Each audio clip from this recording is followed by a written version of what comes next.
میرے دینی اور ایمانی بھائیوں، بزرگوں اور دوستوں، اس وقت حالات بڑے نازک ہیں۔ جگہ جگہ فسادات برپا کیے جا رہے ہیں۔ پورے عالم اسلام کے حالات دیگرگوں ہوتے جا رہے ہیں۔ خاص طور پر ہمارے ملک ہندوستان کے حالات بھی بڑی سنگین شکل اختیار کر چکے ہیں۔ اس وقت مسلمانوں میں بے چینی بھی ہے، ایک طرح سے مایوسی بھی ہے اور پریشانی بھی ہے کہ آخر ہو کیوں رہا ہے۔ اور یہ پریشانی وجہ بھی ہے، مسلمان ہے تو پورے عالم کی فکر کرنا، انسانیت کی فکر کرنا ایک مسلمان کی ذمہ داری ہے، اور مسلمانوں کے لیے کوئی نئی بات بھی نہیں ہے۔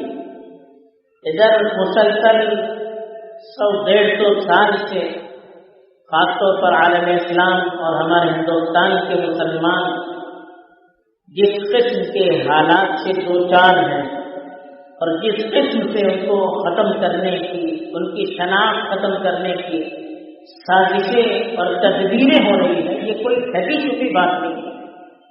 مسلمان بچہ بچپن میں انہیں حالات سے پرواز کر رہا ہے۔ اب وہ ادھر ادھر دیکھتا ہے تو ہر طرف اس کو یہی چیزیں نظر آتی ہیں۔ تو اس لیے اگر یہ حالات آج اپنی ذرا سنگین شکل کو اختیار کیے ہوئے ہیں تو کوئی تعجب کی بات نہیں ہے۔ تعجب کی بات تو یہ ہے کہ ایسے خطرناک حالات میں بھی ہمارے مسلمانوں کی اور خاص طور پر نوجوانوں کی بڑی تعداد وہ ہے جو حالات سے بالکل غافل، انہیں کوئی خبر نہیں کہ کیا ہو رہا ہے، اور وہ سمجھتے ہیں کہ ہمیں اس سے کوئی واسطہ بھی نہیں، ہم ہیں، ہماری ذاتی دلچسپیاں ہیں، بس اسی میں لگے ہوئے ہیں۔ کچھ کھیل کود میں لگے ہوئے ہیں، کچھ اپنے ذاتی کاموں میں لگے ہوئے ہیں، کچھ اپنی کمائی اور تجارت میں ایسے منہمک ہیں کہ دنیا و ما فیہا سے بے خبر ہے۔ یہ بھی کوئی اچھی بات نہیں ہے۔ حالات سے ناواقفیت ایک مسلمان کے لیے اچھا شعور بھی نہیں ہے، بلکہ اللہ کے رسول صلی اللہ علیہ وسلم نے تو صاف ارشاد فرمایا کہ من لم یہتم بامر المسلمین فلیس منہم، جو شخص مسلمانوں کے مسائل سے دلچسپی نہیں رکھتا ہے وہ مسلمانوں میں شامل نہیں ہو سکتا۔ یعنی ایک مسلمان ہو اور وہ اپنے مسلم بھائیوں کے حالات سے ناواقف ہو، ایسا نہیں ہو سکتا۔ اگر وہ ناواقف ہے تو یقیناً اس کے اسلام اور ایمان میں کمی کی وجہ سے۔ دوسرا پہلو اس سے بھی زیادہ خطرناک اور اس سے بھی زیادہ تشویشناک وہ ہے ہمارے آپسی اختلافات۔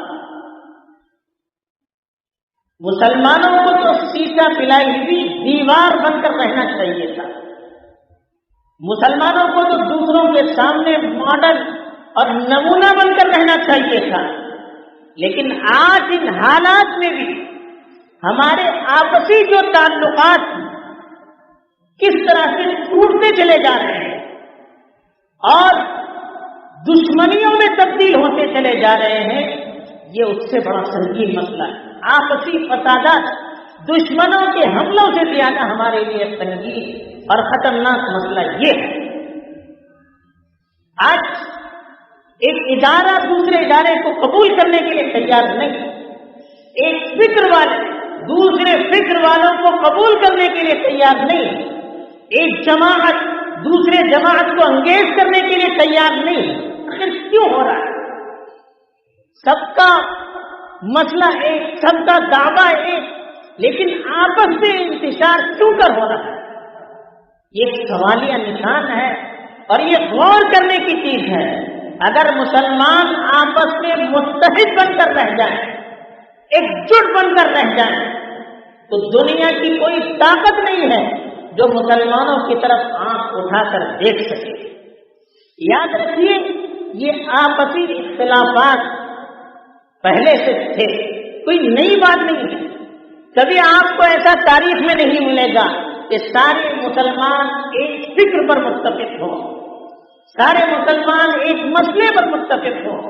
شاید و نادر ایسے مسائل ملیں گے، ورنہ کچھ نہ کچھ اختلافات رہتے، لیکن وہ اختلافات انتشار کی کبھی اختیار نہیں کرتے تھے. وہ اختلافات افتراق، آپس میں دشمنی کی شکل اختیار نہیں کرتے تھے. آج یہ دشمنی کی شکل اختیار کر رہے ہیں. چھوٹی چھوٹی باتیں جن سے نہ اسلام کا کوئی نقصان ہے نہ مسلم معاشرے کا کوئی نقصان ہے، ایسی چھوٹی چھوٹی باتیں کہ اگر ہم تنہائی میں بیٹھ کر اس کو سوچنے لگے خود اپنے اوپر ہنسیں گے کہ آخر کو کیا ہو رہا ہے کہ اتنی چھوٹی چھوٹی باتیں ہمیں آپس میں ایک دوسرے سے دور کر رہی ہیں. دل ہمارے اتنے تنگ ہو گئے ہیں، اتنے تنگ ہو گئے ہیں کہ کسی کو قبول کرنے کے لیے تیار نہیں.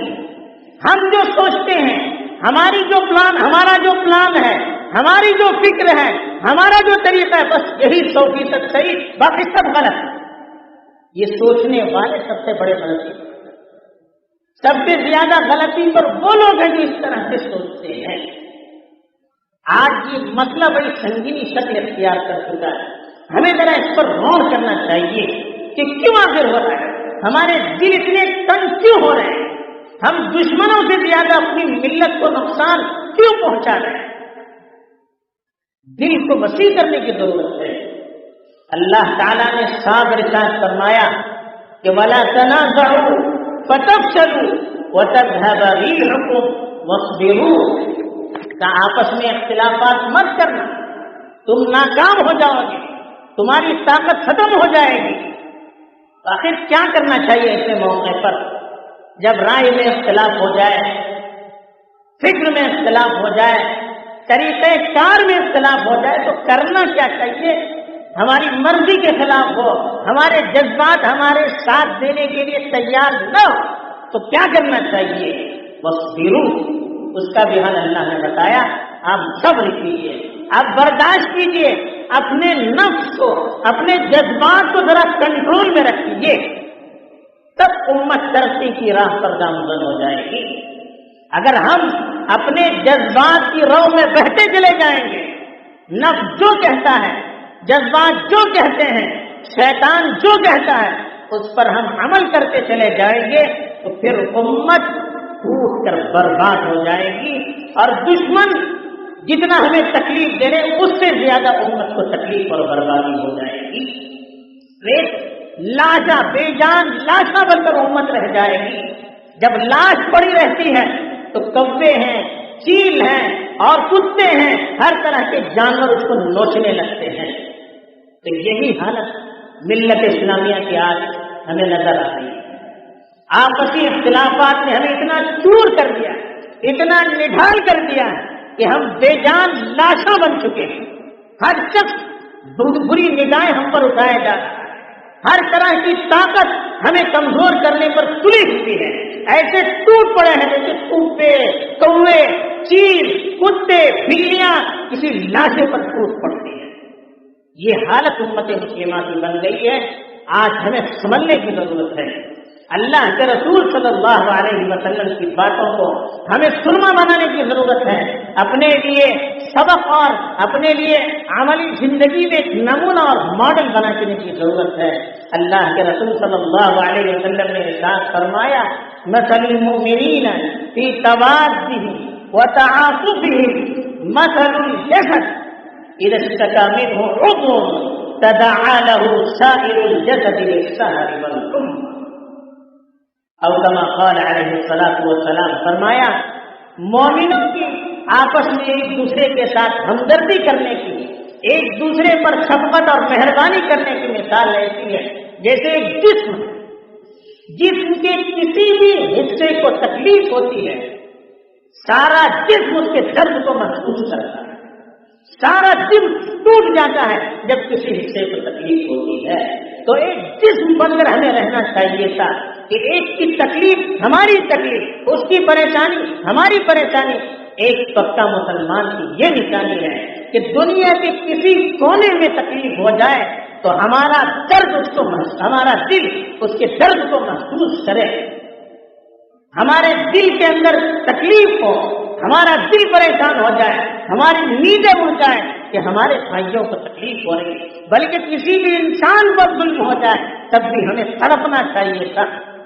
خنجر چلے کسی پہ تڑپتے ہیں ہم امیر، سارے جہاں کا درد ہمارے جگر میں ہے، پورے جہاں کا درد ہمیں اپنے دل میں رکھنا چاہیے تھا، لیکن اس کے الٹا ہو رہا ہے کہ دل ہمارا اتنا تنگ ہو گیا ہے کہ دوسرے کی خوشی ہم سے دیکھی نہیں جاتی ہے، دوسرے کی ترقی ہم سے دیکھی نہیں جاتی ہے، دوسرا آگے بڑھ رہا ہے ہم نہیں دیکھ پاتے ہیں۔ یہ چھوٹی چھوٹی چیزیں ہیں جو ہمارے اعمال کے ثواب کو بھی اکارت کیے جا رہے ہیں۔ یہ اخلاص میں کمی کی وجہ سے ہوتا ہے کہ ہمارا بھائی اگر ہمارے کسی میدان میں آگے بڑھ رہا ہے، ہمارا دل اس کو قبول کرنے کے لیے تیار نہیں، ہمارا دل ہمیں اس کے خلاف ابھارتا ہے۔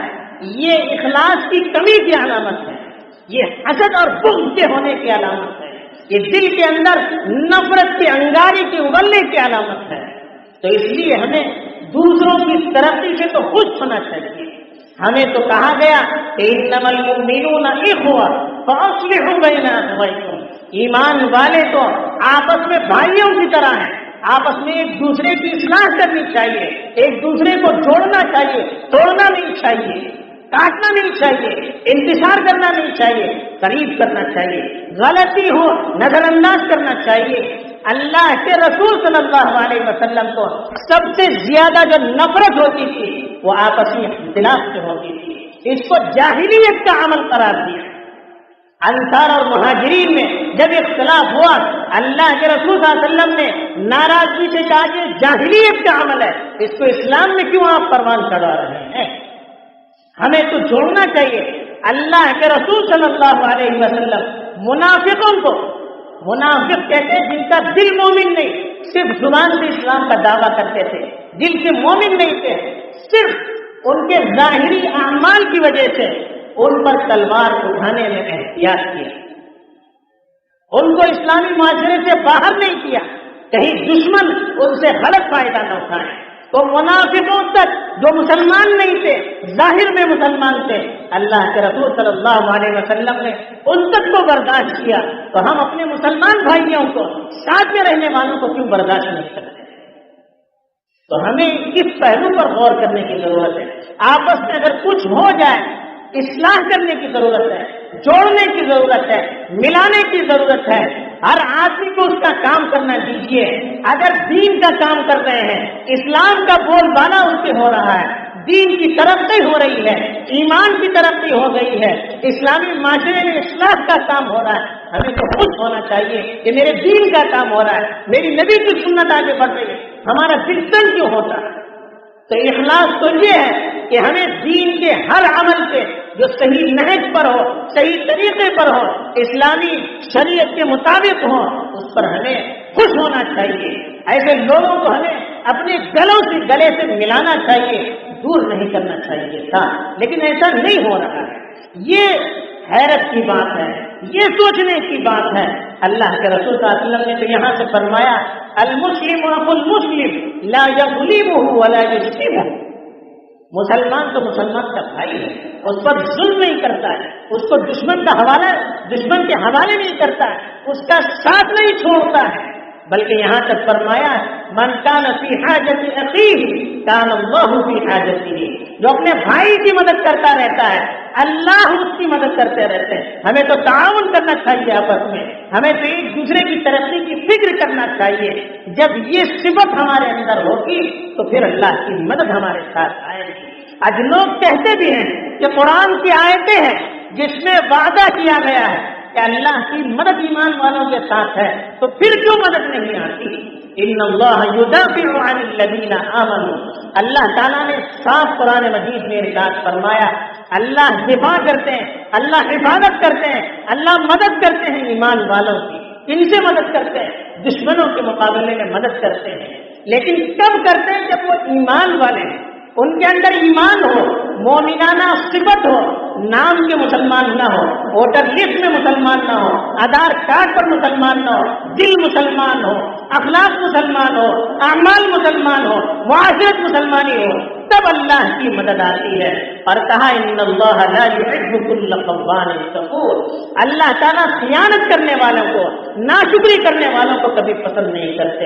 یعنی جب غیر اسلامی اعمال ہمارے اندر ہوں گے تب اللہ کی محبت ہی ہمارے ساتھ نہیں ہوگی، اللہ کی مدد ہمارے ساتھ نہیں ہوگی۔ یہ بھی اللہ کا وعدہ، دونوں ساتھ میں ہے۔ لا يحب كل خوان کا، ہر خیانت کرنے والا، دین میں خیانت کرنے والا، مسلمانوں سے خیانت کرنے والا، اسلامی معاشرے سے خیانت کرنے والا اور اللہ کے احکام سے خیانت کرنے والا، کسی کو اللہ تعالیٰ پسند نہیں کرتے ہیں۔ ناشکروں کو، نافرمانوں کو، دین کی ناقدری کرنے والوں کو، اسلام کی ناقدری کرنے والوں کو، شریعت کی ناقدری کرنے والوں کو کبھی اللہ تعالیٰ پسند نہیں کرتے۔ جب اللہ پسند نہیں کرتے تو پھر اللہ کی مدد ہمارے ساتھ نہیں آتی ہے۔ تو آج اس پہلو پر خاص طور پر توجہ دینے کی ضرورت ہے، اپنے دل کو وسیع کرنے کی ضرورت ہے، اپنے بھائیوں کو دل سے لگانے کی ضرورت ہے، اختلافات کو کاٹنے کی ضرورت ہے، اور معاشرے کو برائیوں سے اور ان چیزوں سے جو اللہ کی مدد کو دور کرنے والی ہیں، ان چیزوں سے معاشرے کو پار کرنے کی ضرورت ہے۔ اللہ تعالیٰ سب سے پہلے مجھے اس پر عمل کرنے کی توفیق دے اور آپ کو بھی توفیق دے اور اپنی مدد کا ہم سب کو مستحق فرمائے۔